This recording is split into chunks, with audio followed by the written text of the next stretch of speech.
ಸರಿ, ಶ್ರಾದ್ದ ಮಾಡಿದರೆ ಒಳ್ಳೆಯದಾಗ್ತದೆ ಇಷ್ಟೆಲ್ಲ ಹೇಳಿದ್ರಿ. ಶ್ರಾದ್ದ ಮಾಡದೇ ಹೋದ್ರೆ ಏನಾಗ್ತದೆ? ಅದು ಒಂದು ಬೇಕಲ್ಲ. ಏನು ಅನರ್ಥ ಆಗುತ್ತೆ? ಅದಕ್ಕೆ ಹೇಳ್ತಾರೆ, ನಸಂತಿ ಪಿತರಶ್ಚೇತಿ ಕೃತ್ವಾ ಮನಸಿ ಯೋ ನರಃ ಶ್ರಾದ್ದಂ ನ ಕುರುತೆ ತತ್ರ ತಸ್ಯ ರಕ್ತಂ ಪಿಬಂತಿತೆ. ಹರಿತ ಸ್ಮೃತಿ ಅಂತ ಮುನಿಗಳೇ ಹೇಳ್ತಾರೆ. ಎಲ್ಲಿದ್ದಾರೆ ತಂದೆ ಇಲ್ಲ ತಾಯಿ ಇಲ್ಲ, ಸಂಸ್ಕಾರ ಮಾಡಿ ಆಗಿದೆ ಅಲ್ವಾ? ತೀರಿಕೊಂಡಾಗ, ತಂದೆ ತಾಯಿ ತೀರಿಕೊಂಡಾಗ ಸಂಸ್ಕಾರ ಮಾಡಿ ಆಯಿತು, ಎಲ್ಲ ಬೂದಿಯಾಗಿ ಹೋಗಿದೆ ಶರೀರ. ಇನ್ನೆಲ್ಲಿಯ ಆತ್ಮ, ಇನ್ನೆಲ್ಲಿಯ ಜೀವ? ಪರಲೋಕ ಇಲ್ಲ, ಏನಿಲ್ಲ. ಮತ್ತ್ಯಾಕೆ ಶ್ರಾದ್ದಾದಿ ಕರ್ಮಗಳು ಅಂತನ್ನುವ ನಾಸ್ತಿಕ ಭಾವನೆಯಿಂದ ಏನಾದರೂ ಶ್ರಾದ್ದವನ್ನ ಮಾಡುವುದು ಬಿಟ್ಟದ್ದೇ ಆದ ಪಕ್ಷದಲ್ಲಿ ನಿಜವಾಗಿ ಸನಾತನ ಧರ್ಮದ ಸಿದ್ಧಾಂತದ ಪ್ರಕಾರ, ವೈದಿಕ ಸಿದ್ಧಾಂತದ ಪ್ರಕಾರ ಆತ್ಮನನ್ನ ನಾಶ ಮಾಡಲಿಕ್ಕಿಲ್ಲ. ಆತ್ಮ ಜೀವ ಅದು ನಿತ್ಯ, ಎಲ್ಲ ಕಾಲದಲ್ಲಿನೂ ಇರುವಂತಹ ವ್ಯಕ್ತಿ ಜೀವ. ನಮಗೆ ಕಾಣಿಸ್ಲಿಕ್ಕಿಲ್ಲ ಇಷ್ಟೇ. ಅಲ್ಲಿ ಬೂದಿಯಾದದ್ದು ಪಾಂಚಭೌತಿಕ ಶರೀರ ಮಾತ್ರ. ಜೀವ ಅದು ಬೇರೊಂದು ಕಡೆಗೆ ಇದ್ದೇ ಇರ್ತದೆ. ಆ ಜೀವಕ್ಕೆ ಶ್ರಾದ್ದವನ್ನ ಮಾಡಲೇಬೇಕು. ಆ ಉದ್ದೇಶವಾಗಿ ಮಾಡಲಿಲ್ಲ ಅಂತಂದ್ರೆ ಆ ಪಿತೃಗಳು ನಮ್ಮ ರಕ್ತವನ್ನೇ ಕುಡಿದು ಬಿಡುತ್ತಾರೆ ಅಂತಾರೆ, ಶಾಪ ಕೊಡ್ತಾರೆ ಅಂತಾರೆ, ಅನರ್ಥ ಆದೀತು. ಹಾಗಾಗಿ ಹೋಗಿದ್ದಾರೆ, ಇನ್ನೇನು ಶ್ರಾದ್ದ ಮಾಡುವುದು ಅಂತ ಮಾತ್ರ ಶ್ರಾದ್ದದ ವಿಷಯದಲ್ಲಿ ನಮಗೆ ವಿಶ್ವಾಸ ಇಲ್ಲದೆ ಬಿಡುವುದು ಸರಿಯಾದದ್ದಲ್ಲ. ಅವಶ್ಯವಾಗಿ ಶ್ರಾದ್ದವನ್ನ ಮಾಡಲೇಬೇಕು. ಮಹಾ ಅನರ್ಥಗಳು ಉಂಟು, ಸಂತಾನಕ್ಕೆ ಕೆಟ್ಟದಾದಂತಹ ಬಾಧೆಯಾಗುತ್ತೆ ಶ್ರಾದ್ದಾದಿಗಳನ್ನ ಬಿಟ್ರೆ ಅಂತ ಹೇಳ್ತಾರೆ. ಅನೇಕ ಬಾರಿ ಬಹುಶಃ ಕೇಳಿರ್ತೀರಿ, ಏನೋ ಸಂಸಾರದಲ್ಲಿ ಸಮಸ್ಯೆಗಳಿರುತ್ತವೆ, ಜ್ಯೋತಿಷ್ಕರ ಹತ್ತಿರ ಹೋಗ್ತಾರೆ. ಜ್ಯೋತಿಷ್ಕರ ಹತ್ತಿರ ಹೋದಾಗ ಜ್ಯೋತಿಷ್ಕರು ಸಾಮಾನ್ಯವಾಗಿ ಹೇಳುವುದೇ ಇರುತ್ತೆ, ಪಿತೃಶಾಪ ಇದೆ, ಹಾಗಾಗಿ ಶ್ರಾದ್ದಗಳನ್ನ ಮಾಡಿ ಬನ್ರಿ, ರಾಮೇಶ್ವರದಲ್ಲಿನೋ ಮತ್ತೊಂದು ಕಡೆಗೋ ಶ್ರಾದ್ದವನ್ನ ಮಾಡಿ ಬನ್ರಿ ಅಂತೆಲ್ಲ ಹೇಳ್ತಿರ್ತಾರೆ. ಹಾಗಾಗಿ ಪಿತೃಗಳ ಶಾಪಕ್ಕೆ ಒಳಗಾಗಬಾರದು, ಎಂದೂ ಒಳಗಾಗಬಾರದು. ಶ್ರದ್ಧೆಯಿಂದ ಶ್ರಾದ್ದಾದಿ ಕರ್ಮಗಳನ್ನ ಮಾಡಲೇಬೇಕು ಅಂತ. ಪುರಾಣಗಳಲ್ಲಿ ಶ್ರಾದ್ದಾದಿಗಳನ್ನ ಮಾಡಿದ್ದು ಇದೆಯಾ ಅನ್ನುವಂಥ ಮತ್ತೊಂದು ಪ್ರಶ್ನೆ ಬರುತ್ತೆ ನಮಗೆ. ಇವತ್ತು ನಾವು ಮಾಡಬೇಕು ಬಿಡಬೇಕು, ಮುಂದೆ ನಾವು ಮಾಡೋಣ. ಪುರಾಣಗಳಲ್ಲಿ ಯಾರಾದರೂ ಮಾಡಿದ್ದಾರೆ, ದೊಡ್ಡವರು ಮಾಡಿದ್ದೇನಾದರೂ ಇದೆಯಾ ಅಂತ ವಿಚಾರವನ್ನ ಮಾಡಿದರೆ ಎಲ್ಲಾ ಕಡೆಗೂ ನಮಗೆ ಸಿಗುತ್ತೆ. ರಾಮಾಯಣ ಅಂತಾಗಲಿ, ಮಹಾಭಾರತ ಅಂತಾಗಲಿ, ಭಾಗವತದಲ್ಲಿ ಆಗಲಿ, ಇನ್ನಿತರ ಪುರಾಣಗಳಲ್ಲಿ ಎಲ್ಲ ಕಡೆಗೂ ಸಾಂದರ್ಭಿಕವಾಗಿ ಆಯಾ ಸಂದರ್ಭದಲ್ಲಿ ಇರುವಂತಹ ಭಕ್ತರು ಅಥವಾ ದೇವರೇನೆ ಸ್ವಯಂ ರಾಮನೇ ಶ್ರಾದ್ದ ಮಾಡಿದ ಅಂತ ಹೇಳ್ತಾರೆ. ಲೋಕ ರಕ್ಷಣೆಗಾಗಿ, ಲೋಕ ಶಿಕ್ಷಣೆಗಾಗಿ ಶ್ರಾದ್ದವನ್ನ ಮಾಡಿದ ದೇವರು ರಾಮದೇವರು ಅಂತಾರೆ. ದಶರಥ ತೀರಿಕೊಂಡ ನಂತರದಲ್ಲಿ ಸಾಂವತ್ಸರಿಕ ಶ್ರಾದ್ದವನ್ನ, ಕಾಲಶ್ರಾದ್ದ ಅಂತ ಹೇಳ್ತಾರಲ್ಲ, ಪ್ರತಿ ವರ್ಷ ಮಾಡಬೇಕಾದ ಶ್ರಾದ್ದ, ಅದನ್ನ ರಾಮದೇವರು ಮಾಡಿದರು ಅಂತ ಉಲ್ಲೇಖ ಇದೆ. ಪದ್ಮಪುರಾಣದಲ್ಲಿ ಒಂದು ಸೊಗಸಾದ ಸನ್ನಿವೇಶವನ್ನು ಹೇಳ್ತಾರೆ. ಒಂದು ಸಾರಿ ರಾಮದೇವರು ದಶರಥನಿಗಾಗಿ ಶ್ರಾದ್ದವನ್ನ ಮಾಡುತ್ತಾರೆ. ಶ್ರಾದ್ದವನ್ನ ಮಾಡಿದಾಗ ಪಿತೃಗಳ ಸ್ಥಾನದಲ್ಲಿ ಬ್ರಾಹ್ಮಣರು, ದೇವತೆಗಳ ಸ್ಥಾನದಲ್ಲಿ, ದೇವಸ್ಥಾನದಲ್ಲಿ ಬ್ರಾಹ್ಮಣರು ಅಂತ ಎರಡು ಕಡೆಯಲ್ಲಿ ಬ್ರಾಹ್ಮಣರನ್ನ ಕೂಡಿಸಿ ಅನ್ನದಾನವನ್ನು ಮಾಡುವುದಿರುತ್ತೆ. ಅದರಲ್ಲಿ ಪಿತೃಸ್ಥಾನದಲ್ಲಿ ಕೂಡಿಸಿದಂತಹ ಬ್ರಾಹ್ಮಣರು ಅವರಿಗೆ ಅಡುಗೆಯನ್ನು ಬಡಿಸಬೇಕಿದೆ. ಸಾಮಾನ್ಯ ನಿಯಮ ಏನು ಅಂದ್ರೆ, ಶ್ರಾದ್ದದಲ್ಲಿ ಯಜಮಾನನ ಹೆಂಡತಿಯೇ ಅಡಿಗೆಯನ್ನು ಮಾಡಬೇಕು ಅಂತಾರೆ. ಪ್ರಸ್ತುತ ರಾಮಚಂದ್ರ ಶ್ರಾದ್ದ ಮಾಡ್ತಾ ಇದ್ದಾನೆ ಅಂದಮೇಲೆ ಸೀತೆ ಅಡಿಗೆ ಮಾಡಬೇಕಾಯ್ತು. ಸೀತೆ ಅಡಿಗೆಯನ್ನು ಮಾಡಿದ್ಲಂತೆ. ಸೀತಾದೇವಿ ಅಡುಗೆಯನ್ನ ಮಾಡಿ ತಾನು ದೇವಸ್ಥಾನಕ್ಕೆ, ಪಿತೃಸ್ಥಾನಕ್ಕೆ ಕುಳಿತ ಬ್ರಾಹ್ಮಣರಿಗೆ ಬಡಿಸ್ತಾ ಇದ್ದಾಳೆ. ಪಿತೃಸ್ಥಾನದಲ್ಲಿ ಕುಳಿತಂತಹ ಬ್ರಾಹ್ಮಣರಿಗೆ ಅಡಿಗೆ ಬಡಿಸಬೇಕು ಅಂತ ಸೀತೆ ಹೋದಾಗ ಅಲ್ಲಿ ಯಾವ ಬ್ರಾಹ್ಮಣ ಬಂದಿದ್ನಲ್ಲ, ಆ ಬ್ರಾಹ್ಮಣನ ಒಳಗೆ ದಶರಥನೇ ಕಂಡನಂತೆ ಸೀತಾದೇವಿಗೆ. ಪದ್ಮಪುರಾಣದಲ್ಲಿ ಆ ಕಥೆಯನ್ನು ಹೇಳ್ತಾರೆ. ದಶರಥ ಬ್ರಾಹ್ಮಣನಲ್ಲಿ ಕಂಡ್ರಂತವ್ರು. ಅಂದ್ರೆ ಪಿತೃಗಳು ಬ್ರಾಹ್ಮಣರಲ್ಲಿ ಸನ್ನಿಹಿತರಾಗಿರ್ತಾರೆ ಅನ್ನದಾನವನ್ನು ಮಾಡುವಂತಹ ಕಾಲದಲ್ಲಿ ಅಂತ ನಾವು ತಿಳಿಬೇಕಾದಂತಹ ಮಹತ್ವದ ಅಂಶ ಬಹಳ ಸೊಗಸಾಗಿದೆ ಅಲ್ಲಿ. ಯಾವಾಗ ಬ್ರಾಹ್ಮಣರ ಒಳಗೆ ದಶರಥ ರಾಜ ಕಂಡನೋ ಸೀತೆಗೆ ನಾಚಿಕೆಯಾಗಿ ಒಳಗೆ ಹೊರಟೋಗ್ಬಿಟ್ಲಂತೆ, ಬಡಿಸದಂತೆ ಒಳಗೆ ಹೊರಟೋದ್ಲಂತೆ. ರಾಮ ಇದನ್ನ ಗಮನಿಸಿದ, ಯಾಕೆ ಸೀತೆ ತಕ್ಷಣ ಓಡಿ ಹೋದ್ಲು ಬಡಿಸದಂತೆ ಅಂತ. ಆಗ ರಾಮಚಂದ್ರ ಹೋಗಿ ಒಳಗೆ ಸೀತೆಯನ್ನ ಕಂಡಾಗ, ಯಾಕೆ ಹೀಗೆ ಮಾಡಿದಿ? ಸೀತೆ ಅನ್ಲಂತೆ, ದಶರಥ ಆ ಬ್ರಾಹ್ಮಣನ ಒಳಗೆ ನನಗೆ ಕಂಡ, ಬಡಿಸ್ಬೇಕು ಅಂತ ಹೊರಟಿದ್ದೆ, ನಾಚಿಕೆ ಆಯ್ತು ನನಗೆ.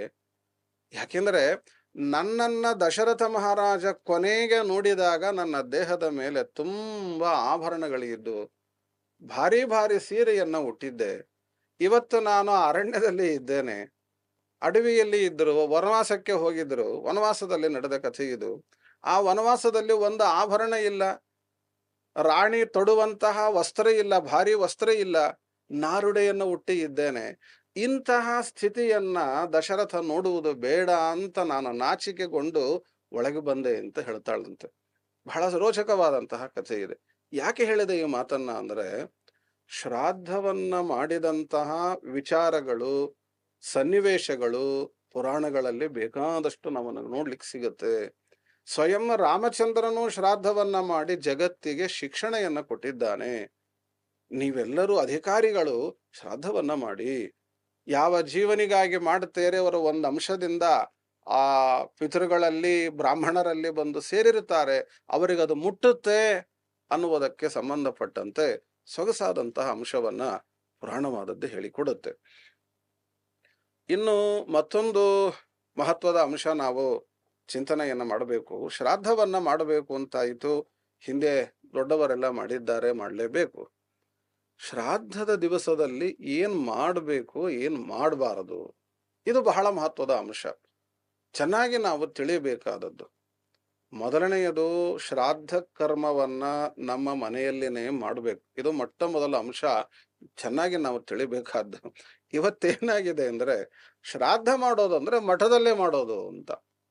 ಮಠದಲ್ಲಿ ಶ್ರಾದ್ದ ಮಾಡುವುದು ಅನಿವಾರ್ಯ ಪಕ್ಷದಲ್ಲಿ, ಮನೆಯಲ್ಲಿ ಏನೂ ಅನುಕೂಲ ಇಲ್ಲ, ಯಾವ ರೀತಿಯಿಂದನೂ ಅನುಕೂಲತೆ ಇಲ್ಲ ಅನ್ನುವುದಾದರೆ ಮಠಕ್ಕೆ ಹೋಗಿ ಮಾಡೋದಷ್ಟೇ. ವಾಸ್ತವದಲ್ಲಿ ಸ್ವಗೃಹೇ ಅನ್ನುವುದಾಗಿನೇ ಹೇಳ್ತದೆ ಶ್ರಾದ್ದ ಮಂತ್ರದಲ್ಲಿ. ನಮ್ಮ ಮನೆಯಲ್ಲಿ ಶ್ರಾದ್ದವನ್ನ ಮಾಡಬೇಕು. ನಮ್ಮ ಪಿತೃಗಳದಷ್ಟೇ ಆರಾಧನೆ ಮಾಡ್ತಾ ಇರೋದು, ನಮ್ಮ ತಂದೆ ತಾಯಿಗಳಿಗೋಸ್ಕರವಾಗಿ ಅಷ್ಟೇ ಶ್ರಾದ್ದವನ್ನ ಮಾಡೋದು ಅಂದಮೇಲೆ ನಮ್ಮ ಮನೆಗಳಲ್ಲಿ ನಮ್ಮ ಜಾಗದಲ್ಲಿ ಶ್ರಾದ್ದವನ್ನ ಮಾಡಬೇಕು. ಅನಿವಾರ್ಯತೆ ಇದ್ರೆ ಮತ್ತೊಂದು ಕಡೆಗೆ ಹೋಗೋದು. ಅಂತೂ ಶ್ರಾದ್ದವನ್ನ ಮಾಡುವಂತಹ ಸಂದರ್ಭದಲ್ಲಿ ಅಧಿಕಾರಿಯಾದವನು ಪಾಲಿಸಬೇಕಾದಂತಹ ನಿಯಮಗಳು, ಮನೆಯಲ್ಲಿ ಇರುವಂತಹ ಜನರು ಪಾಲನೆ ಮಾಡಬೇಕಾದಂತಹ ನಿಯಮಗಳನ್ನ ನಾವಿಲ್ಲಿ ತಿಳಿಬೇಕು. ಒಂದನೆಯದಾಗಿ, ಅಕ್ರೋಧನೈ ಶೌಚಪರೈ ಸತತಂ ಬ್ರಹ್ಮವಾದಿಭಿ ಭವಿತವ್ಯಂ ಭವದ್ಭಿಶ್ಚ ಮಯಾಚ ಶ್ರಾದ್ದ ಕರ್ಮಣಿ. ಶ್ರಾದ್ದವನ್ನ ಮಾಡುವಂತಹ ವ್ಯಕ್ತಿಯೂ ಆಯಿತು, ಶ್ರಾದ್ದದ ಭೋಜನಕ್ಕೆ ಬರುವಂತಹ ಬ್ರಾಹ್ಮಣನೂ ಆಯಿತು, ಈ ನಿಯಮಗಳನ್ನ ಪಾಲನೆ ಮಾಡಬೇಕು. ಏನಂತ? ಶ್ರಾದ್ದ ಪ್ರಕ್ರಿಯೆ ಮುಗಿಯುವವರೆಗೆ, ಪ್ರಾರಂಭದಿಂದ ಮುಕ್ತಾಯದವರೆಗೆ ಕೋಪಗೊಳ್ಳಬಾರದು, ಶುದ್ಧವಾಗಿ ಇರಬೇಕು, ಶೌಚವನ್ನ ಚೆನ್ನಾಗಿ ಪರಿಪಾಲನೆಯನ್ನ ಮಾಡಬೇಕು, ನಿರಂತರವಾಗಿ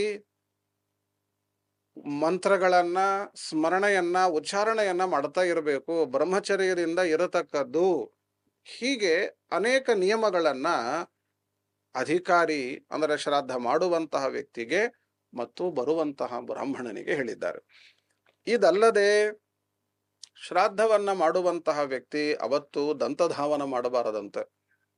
ಬಾಯಿ ಮುಕ್ಕಳಿಸಿ ಚೆನ್ನಾಗಿ ಸ್ವಚ್ಛವನ್ನ ಮಾಡಿಕೊಂಡರಾಯಿತು. ಪ್ರತಿನಿತ್ಯ ಹೇಗೆ ದಂತಧಾವನ ಮಾಡುವುದಿರುತ್ತೆ ಹಾಗೆಲ್ಲ ಮಾಡ್ಲಿಕ್ಕಿಲ್ಲ. ತಾಂಬೂಲ ಚರವಣವನ್ನ ಮಾಡಬಾರದು ಶ್ರಾದ್ದದ ದಿನದಲ್ಲಿ. ತೈಲಾಭ್ಯಂಗವನ್ನ ಕರ್ತ ಮಾಡಿಕೊಳ್ಳಬಾರದು. 2 ಹೊತ್ತು ಊಟ ಮಾಡಬಾರದು ಶ್ರಾದ್ದದ ದಿನದಲ್ಲಿ. ಹಿಂದಿನ ದಿವಸವೂ ಕೂಡ ಆ ನಿಯಮವನ್ನು ಹೇಳ್ತಾರೆ. ಪರಾನ್ನವನ್ನ ಮಾಡಬಾರದು, ಮತ್ತೊಬ್ಬರ ಮನೆಯಲ್ಲಿ ಹೋಗಿ ಊಟ ಮಾಡಬಾರದು. ತಾನು ಮನೆಯಲ್ಲಿ ಶ್ರಾದ್ದ ಮಾಡಿ ಮತ್ತೊಂದು ಮನೆ ಊಟಕ್ಕೆ ಹೋಗ್ಬಿಡೋದು, ಇಂಥದ್ದೆಲ್ಲ ಮಾಡಬಾರ್ದು. ಮೈಥುನ ಕ್ರಿಯೆ ನಿಷಿದ್ಧವಾಗಿದೆ. ಹೀಗೆ ನಾನಾ ವಿಧವಾದಂತಹ ನಿಯಮಗಳನ್ನ ಶಾಸ್ತ್ರಕಾರರು ಹೇಳುತ್ತಾರೆ. ಮನೆಯ ಮುಂದೆ ಶ್ರಾದ್ದದ ದಿನದಲ್ಲಿ ರಂಗೋಲಿಯನ್ನ ಹಾಕಬಾರದಂತೆ. ಉಳಿದಂತೆ ಶುದ್ಧಿಯನ್ನ ಮಾಡಿಬಿಟ್ರೆ ಆಯಿತು ಅಂತಾರೆ. ಶ್ರಾದ್ದದ ಕಾಲದಲ್ಲಿ ದರ್ಭೆಗಳನ್ನ ಎಡಗೈಯಲ್ಲಿ ಹಿಡಿಬಾರದು.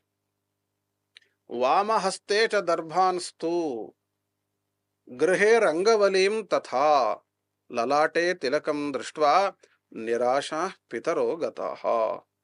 ಒಂದು ವೇಳೆ ಎಡಗೈಯಲ್ಲಿ ದರ್ಭೆಯನ್ನ ಹಿಡಿದದ್ದನ್ನ ನೋಡಿದರೆ ಪಿತೃಗಳು ಹೊರಟು ಹೋಗ್ಬಿಡುತ್ತಾರಂತೆ. ಮನೆ ಮುಂದೆ ರಂಗೋಲಿ ಹಾಕಿದರೆ ಪಿತೃಗಳು ಹಾಗೆ ಹೊರಟು ಹೋಗ್ತಾರಂತೆ. ಹಣೆಯಲ್ಲಿ ತಿಲಕವನ್ನ ಅಂದರೆ ಅಕ್ಷತೆ, ಮತ್ತೆ ಮಂತ್ರಾಕ್ಷತೆ ಇವುಗಳನ್ನೆಲ್ಲ ಧಾರಣೆ ಮಾಡಿದ್ದ ಅಂತಾದರೆ ಶ್ರಾದ್ದಕ್ಕಿಂತ ಪೂರ್ವದಲ್ಲಿ ಅವರು ಹೊರಟು ಹೋಗ್ಬಿಡುತ್ತಾರೆ ಪಿತೃಗಳು. ಶ್ರಾದ್ದಾನಂತರದಲ್ಲಿ ಅಕ್ಷತಾದಿಗಳನ್ನ ಧಾರಣೆ ಮಾಡುವುದು ಇದ್ದೇ ಇದೆ.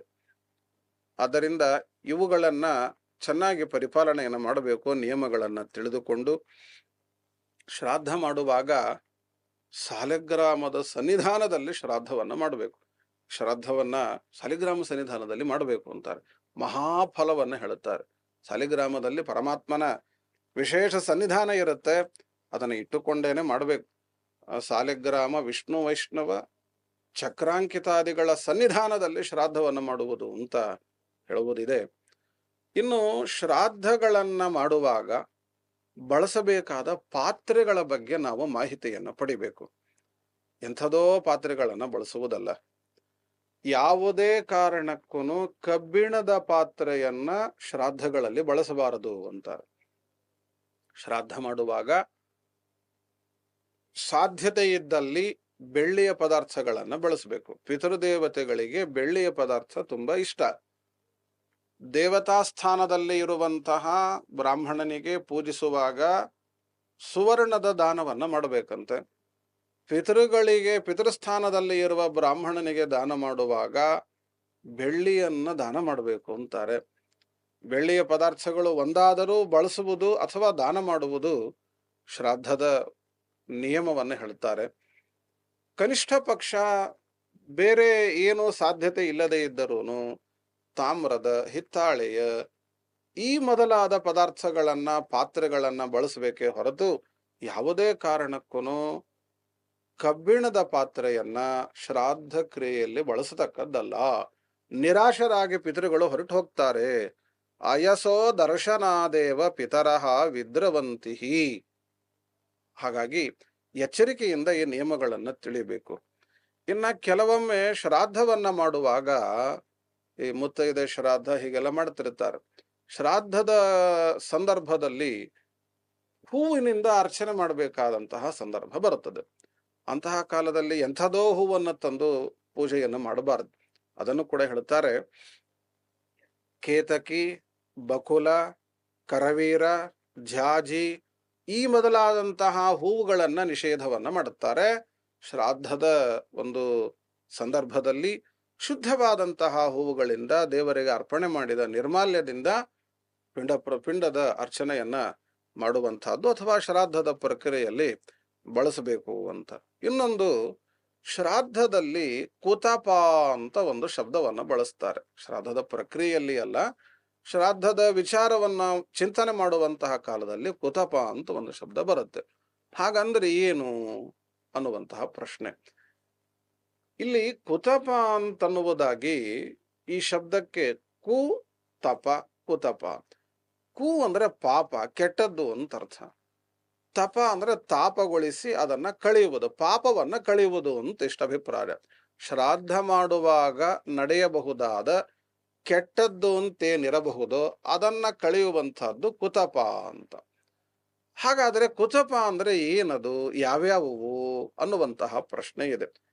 ಅದಕ್ಕೆ ಅಲ್ಲಿ ಹೇಳ್ತಾರೆ, ದಿವಸಸ್ಯ ಅಷ್ಟಮೇ ಭಾಗೆ ಮಂದೀ ಭವತಿ ಭಾಸ್ಕರಃ ಸಕಾಲ ಕುತಪೋ ಜ್ಞೇಯ ಪಿತೃಣಾಂ ದತ್ತಮಕ್ಷಯಂ ಅಂತ.